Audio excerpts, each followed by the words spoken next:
नमस्कार, 5 के prime time में आपका स्वागत है। मैं हूं आपके साथ कोमल गंगवार। राष्ट्रपति रामनाथ कोविंद 4 दिवसीय यूपी दौरे पर हैं।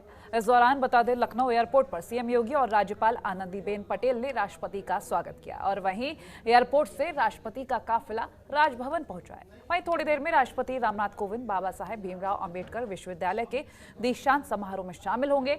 आपको ये भी जानकारी दे दें कि अपने 4 दिवसीय दौरे के दौरान राष्ट्रपति कई कार्यक्रमों में शिरकत करेंगे। राष्ट्रपति शुक्रवार को सैनिक स्कूल की हीरक जयंती वर्ष पर पोस्टल स्टैंप का विमोचन करेंगे और साथ ही स्कूल के 1000 क्षमता वाले ऑडिटोरियम का लोकार्पण भी करेंगे। स्कूल में बालिकाओं के छात्रावास की आधारशिला भी रखेंगे। बता दें कि 28 अगस्त को गोरखपुर जाएंगे, जहां आयुष विश्वविद्यालय का शिलान्यास और गोरक्षनाथ विश्वविद्यालय में अस्पताल भवन का उद्घाटन करेंगे और इसके बाद 29 अगस्त को सुबह 9 बजे लखनऊ के चारबाग स्टेशन से प्रेसिडेंशियल ट्रेन से अयोध्या जाएंगे।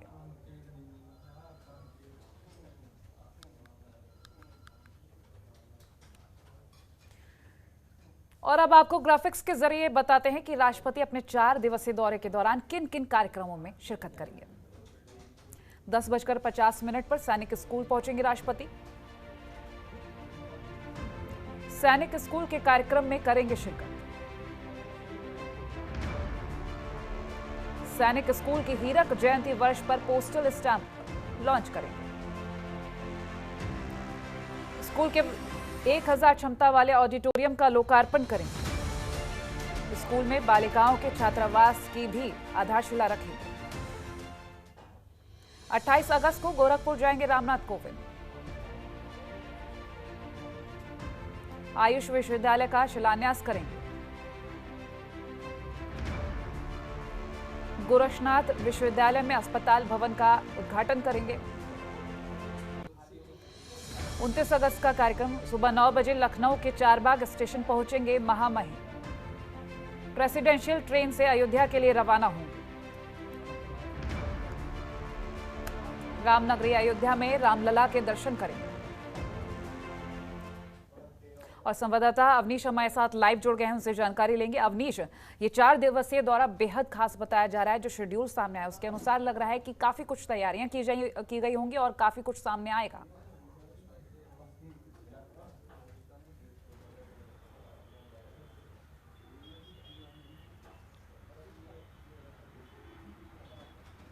जी बिल्कुल, देखिए राष्ट्रपति रामनाथ कोविंद आज करीब 11:30 बजे वह लखनऊ के अमौसी एयरपोर्ट पर पहुंच गए थे।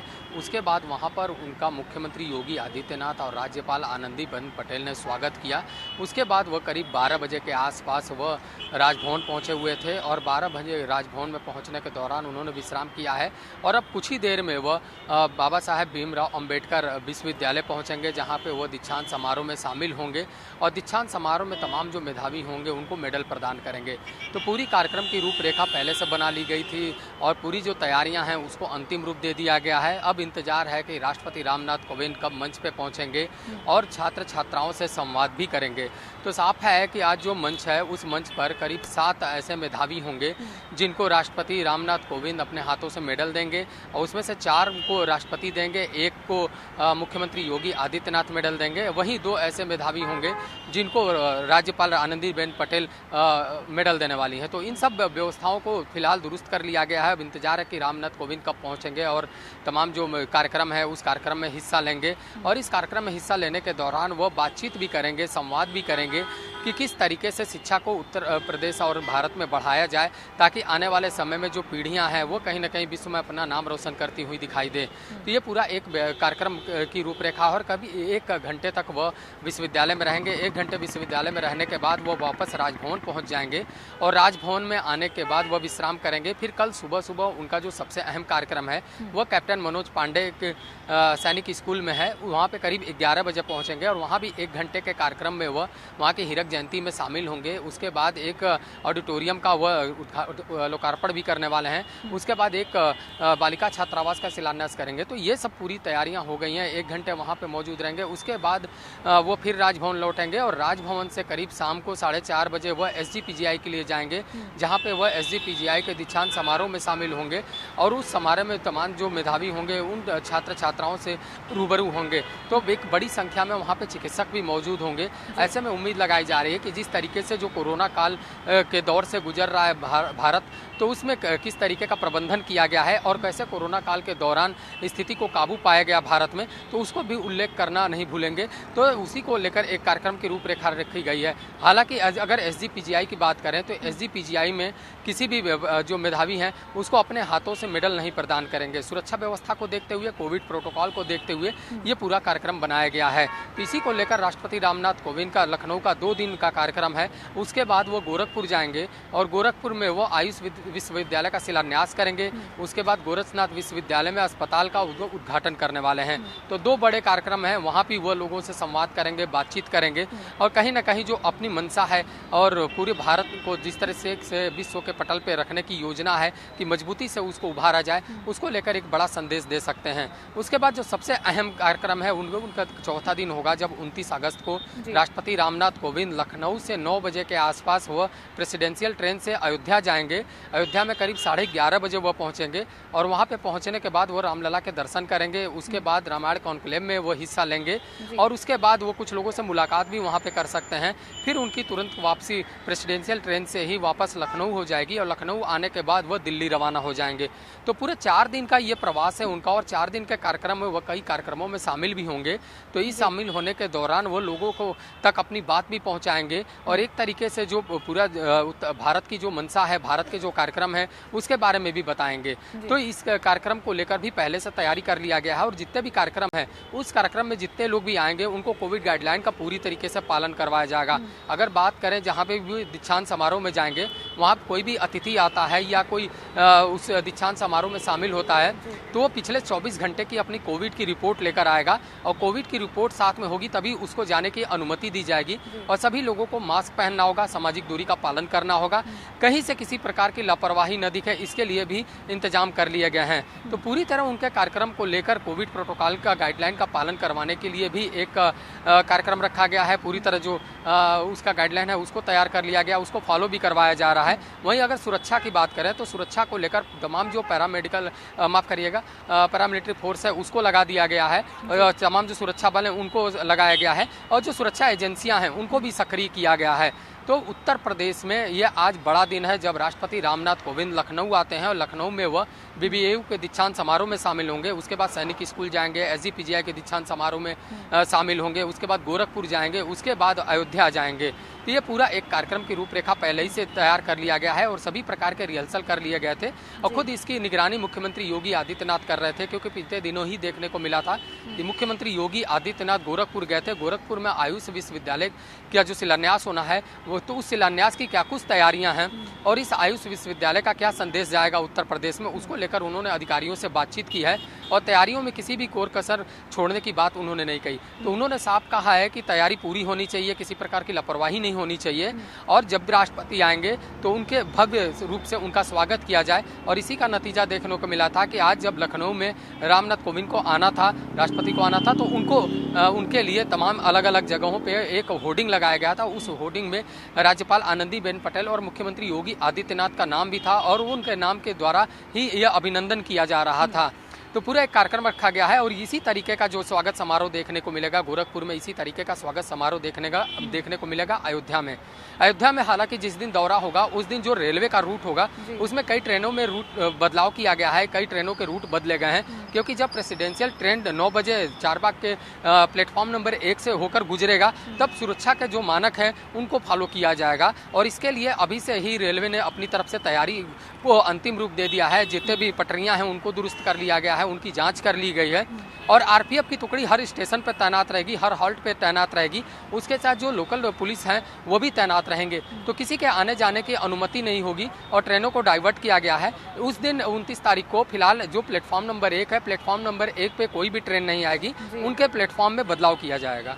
अवनीश, ये भी जानेंगे जिस तरह से अगर हम सैनिक स्कूल की बात करें तो कार्यक्रम आयोजित किया जा रहा है और वहाँ पर भी इंतजाम किए गए होंगे सुरक्षा को लेकर।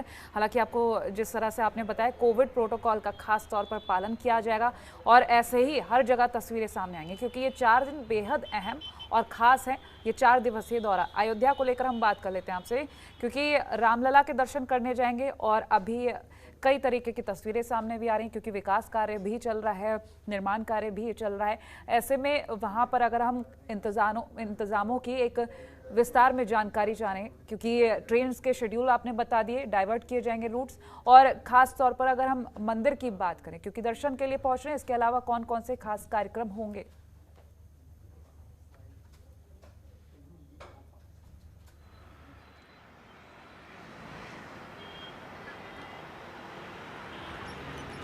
जी बिल्कुल, देखिए 29 तारीख को वह अयोध्या जाएंगे। अयोध्या में उनके आगमन की पूरी तैयारी कर ली गई है। वहाँ पे खास तौर पे सुरक्षा के लिए विशेष इंतजाम किए गए हैं और पूरे अयोध्या को 3 पार्ट में बांटा गया है, यानी 3 जोन में उसकी सुरक्षा रखी गई है। और इस सुरक्षा के दौरान जगह जगह बैरिकेटिंग की गई है, ताकि लोगों को, जो भी बाहरी लोग हैं वो अगर आएंगे तो उनको अपना आई कार्ड दिखा के ही अंदर आना होगा। जो वहाँ के स्थानीय लोग हैं वो स्थानीय लोगों को अपना आई कार्ड साथ में रखना होगा।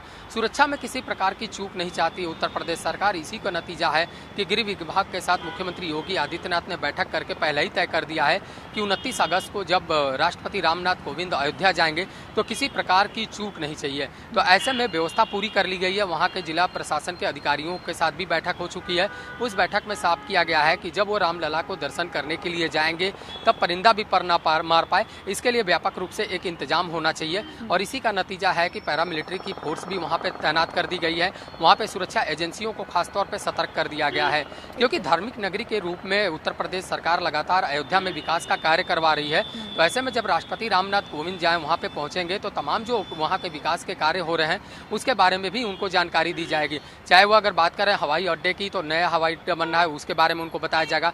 तमाम जो रोड है उसकी जो कनेक्टिविटी है उसके बारे में बताया जाएगा। जो 84 कोसी परिक्रमा के लिए सरकार ने अपनी तरफ से 4 लेन की सड़क बनाने की बात कही है उसके बारे में भी बताया जाएगा। और किस तरीके से एक भव्य मंदिर का निर्माण किया जाएगा उसके बारे में बताया जाएगा। क्योंकि हाल ही में अगर देखा जाए तो जो शिलान्यास का था वह 1 साल पूरा हो चुका है। उसके दिन मुख्यमंत्री योगी आदित्यनाथ अयोध्या गए थे और वहाँ पे राम मंदिर का जो मॉडल है उसकी पूजा अर्चना भी उन्होंने की थी, रामलला के दर्शन भी किए थे। उससे तो माना जा रहा है कि राष्ट्रपति को ये सब दिखाएंगे लोग कि किस तरीके से राम मंदिर का भव्य निर्माण हो रहा है और किस तरीके से जब मंदिर का निर्माण हो जाएगा तो यहाँ के तमाम जो हजारों लाखों लोग हैं उनको रोजगार से जोड़ा जाएगा और किस तरीके से विश्व के पटल पे अयोध्या का एक नाम धार्मिक नगरी के रूप में उभरेगा और विकास के लिए क्या कुछ कार्य हुए उसके बारे में भी बताया जाएगा। ठीक है, तो राष्ट्रपति रामनाथ कोविंद 4 दिवसीय यूपी दौरे पर। इस दौरान आपको बता दें जिस तरह से तस्वीरें सामने आ रही हैं, आज पहुंच चुके हैं और 10:50 पर ये 27 अगस्त का कार्यक्रम आपको ग्राफिक्स के जरिए बता रहे हैं। सैनिक स्कूल कार्यक्रम में शिरकत करेंगे। सैनिक स्कूल की हीरक जयंती वर्ष पर पोस्टल स्टॉप लॉन्च करेंगे। स्कूल के 1000 क्षमता वाले ऑडिटोरियम का भी लोकार्पण करेंगे। स्कूल में बालिकाओं के छात्रावास की भी आधारशिला रखेंगे। तो ये शेड्यूल आपको बता रहे हैं 27 अगस्त का। ये 4 दिवसीय दौरा बेहद खास है, क्योंकि इस दौरान वो यूपी के कई जगह कई कार्यक्रमों में शिरकत करेंगे। और ऐसे में आपको बता दें गोरखपुर भी जाएंगे, वो अयोध्या भी जाएंगे और जो अंतिम दिन है उनके दौरे का वो सबसे बड़ा दिन बताया जा रहा है। अयोध्या के राम मंदिर जाएंगे, रामलला के दर्शन करेंगे वो, और वहां से प्रेसिडेंशियल स्पेशल ट्रेन से वो वापसी करेंगे।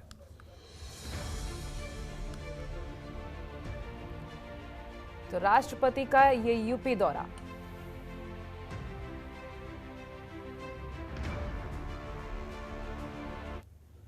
और वहीं अफगानिस्तान के हालात पर दिल्ली में सर्वदलीय बैठक की गई, जिसमें विदेश मंत्री एस जयशंकर ने सर्वदलीय बैठक में विपक्ष के नेताओं को अफगानिस्तान के हालात की जानकारी दी है। और जयशंकर ने कहा है कि अफगानिस्तान में हालात अच्छे नहीं हैं। विदेश मंत्री ने यह भी कहा कि भारत अपने लोगों को वहां से निकालने में जुटा हुआ है। उन्होंने ये भी कहा कि अब तक 800 से ज्यादा लोगों को वहां से निकाला जा चुका है।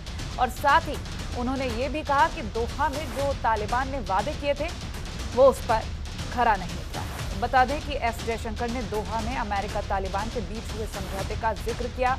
बैठक के बाद विदेश मंत्री ने प्रेस कॉन्फ्रेंस की, जिसमें सभी दलों के एक साथ होने की उन्होंने बात कही है। बता दें आज सुबह ये बैठक हुई है और तमाम विपक्षी दल के बड़े नेता इस बैठक में शामिल हुए थे और सभी विपक्षी दल के नेताओं ने इसमें एकजुटता दिखाते हुए अपनी बात रखी है। तो मसला अफगानिस्तान का है और भारतीय वहां फंसे हुए हैं।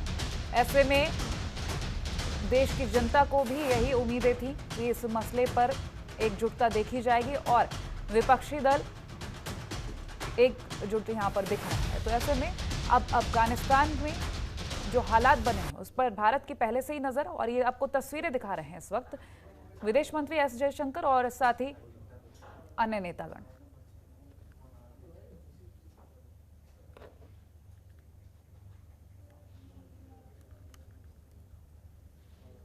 तो ये सर्वदलीय बैठक हुई है और इस बैठक का परिणाम ये रहा है कि तमाम विपक्षी दल के नेता एक साथ नजर आ रहे हैं। ऐसा है, आप वहां काबुल की स्थिति, अफगानिस्तान की स्थिति तो देख रहे हैं। अभी इस सिचुएशन में जब वहां सिचुएशन सेटल डाउन नहीं हुआ, अगर आपके जो पॉलिसी, आगे की पॉलिसी के सवाल जो हैं, आप इसमें आपको थोड़ा और पेशेंस दिखाना होगा। और बैठक के बाद कांग्रेस और बीएसपी ने क्या कुछ कहा है, सुनिए। ये किसी को संतुष्ट होना नहीं होने की बात नहीं, ये तो देश का मामला है और लोगों के हित में, देश के हित में हम एकजुट होकर काम करना है। अभी उन्होंने ये कहा कि भाई वेट एंड वॉच, इसका मतलब है कि अभी दूसरे देश का क्या रुख रहेगा, तालिबान के बारे में उनके क्या विचार रहेंगे, ये सब चीजें बाद में बताई जाएंगी। दूसरा मुद्दा हमने जो कहा था, एक लेडी डिप्लोमेट महिला एमपी जिसको डिपोर्ट किया गया था, तो उन्होंने हो गया कहा ये हो गई गलती, ऐसा आइंदा नहीं होगा, इसका हम देखेंगे। इस मीटिंग के जरिए जो भारतीय नागरिक अफगानिस्तान में कार्यरत हैं, जिन्होंने जो भारत 2001 से लेकर के अभी तक वहां पे अपने देश के नागरिकों के टैक्स के पैसे को लेकर के जो इन्वेस्टमेंट्स किए हैं एक बेहतर अफगानिस्तान बनाने के लिए, उसमें कार्यरत हिंदुस्तानी नागरिकों को किस तरह से सुरक्षित वापस लाया जाए देश में, इसके ऊपर सरकार से स्पष्टीकरण मांगे, जो कि सरकार ने अपने वक्तव्य में दिया। उन्होंने ये बताया कि वो ऑपरेशन देवी शक्ति चला रहे हैं और उसके जरिए नागरिकों को बाहर फ्लाइट्स के जरिए जो है लाया जा रहा है। और वहीं केरल में कोरोना वायरस के मामले लगातार बढ़ रहे हैं। इसको लेकर केंद्रीय मंत्री वी मुरलीधरन ने कहा है कि केरल सरकार लापरवाही कर रही है, जिसका ये नतीजा है जो आज केरल में इतने कोविड-19 के मामले बढ़ रहे हैं। केंद्रीय मंत्री वी मुरलीधरन से खास बातचीत की हमारी संवाददाता ममता चतुर्वेदी ने। केंद्रीय मंत्री वी मुरलीधरन जी हमारे साथ हैं, इनसे बात करते हैं। जिस तरीके से कोरोना संक्रमण को लेकर केरल की स्थिति है, क्या आपको लगता है कि सरकार संभाल नहीं पा रही है? नहीं, केरल सरकार विफल हो गया है क्योंकि बेसिकली कांटेक्ट ट्रेसिंग उसमें कमी हुआ है। हर कोविड पॉजिटिव व्यक्ति के लिए 30 लोगों को कांटेक्ट ट्रेसिंग करना चाहिए था, उन्होंने 1:1.5 कर रहे हैं। दूसरा, होम क्वारंटाइन का जो व्यवस्था है वो भी विफल हो गया है। और तीसरा मुख्य कारण यह है कि केरला सरकार लॉकडाउन और उसका रिलैक्सेशन, उसका क्राइटेरिया बनाया साइंटिफिक कारण बनाने के बजाय राजनीतिक कारणों के आधार पर कभी खुलता है कभी बंद करता है। ये इसके बजाय साइंटिफिक आधार पर लॉकडाउन और रिलैक्सेशन इंप्लीमेंट करना चाहिए। तो क्या आपको लगता है केरल सरकार की गलतियों का नतीजा है जो केस बढ़ रहे हैं? स्वाभाविक, क्योंकि केरला सरकार, केरल में सबसे बड़ी, एक देश के सबसे अच्छा हेल्थ इंफ्रास्ट्रक्चर केरल में है, यानी गांव स्तर तक एक प्राइमरी हेल्थ सेंटर है। उसके बावजूद यदि केसेस केरल में बढ़ रहा है, उसका कारण सरकार की नीति में कुछ प्रॉब्लम है, सरकार की स्ट्रैटेजी में भी कुछ प्रॉब्लम है। तो यही कारण सरकार का कुनीतियों के कारण ये हो रहा है, इसलिए उसमें सुधार होना चाहिए। वक्त देने के लिए शुक्रिया। कैमरा पर्सन शेरा सिंह के साथ ममता चतुर्वेदी, जनतंत्र टीवी, दिल्ली। और फिलहाल हमारी इस खास पेशकश में तहीं देखते रहिए जनतंत्र टीवी। नमस्कार। खबरों के निष्पक्ष विश्लेषण के लिए सब्सक्राइब करें Jantantra TV and press the bell icon. Never miss any update.